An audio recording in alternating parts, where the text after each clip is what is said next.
Fascist Hasina সরকারের দোসরদের ষড়যন্ত্র রুখতে মতভেদ ভুলে সকলকে ঐক্যবদ্ধ থাকার আহ্বান জানিয়েছেন বিএনপির স্থায়ী কমিটির সদস্য ড খন্দকার মোশাররফ হোসেন। তিনি বলেন, ভারতে বসে দেশবিরোধী নানা ষড়যন্ত্রে মেতে রয়েছে ফ্যাসিস্ট হাসিনা ও তার দোসররা।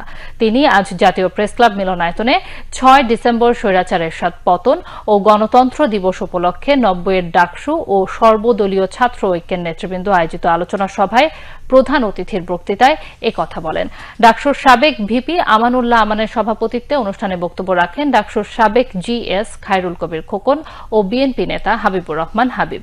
অনুষ্ঠানে বক্তারা বলেন, সংস্কার করে দ্রুত নির্বাচনের দিকে যেতে হবে অন্তর্বর্তীকালীন সরকারকে। নির্বাচন পদ্ধতি সংস্কারের বিষয়ে অগ্রাধিকার দেয়া প্রয়োজন।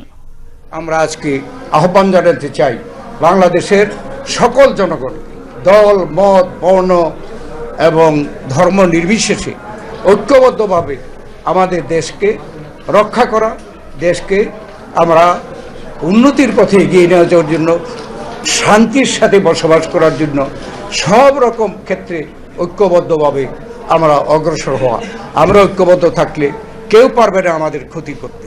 এদেশের মানুষ প্রমাণ করেছে তারা সরকার প্রতিষ্ঠা করতে পারে, সরকারকে বিদায় করতে পারে। ভোটের মাধ্যমে পারে, ভোটের মাধ্যমে না পারলে এই ৫ই আগস্টের মাধ্যমে পারে, এই ৬ ডিসেম্বরের মাধ্যমে পেরেছে।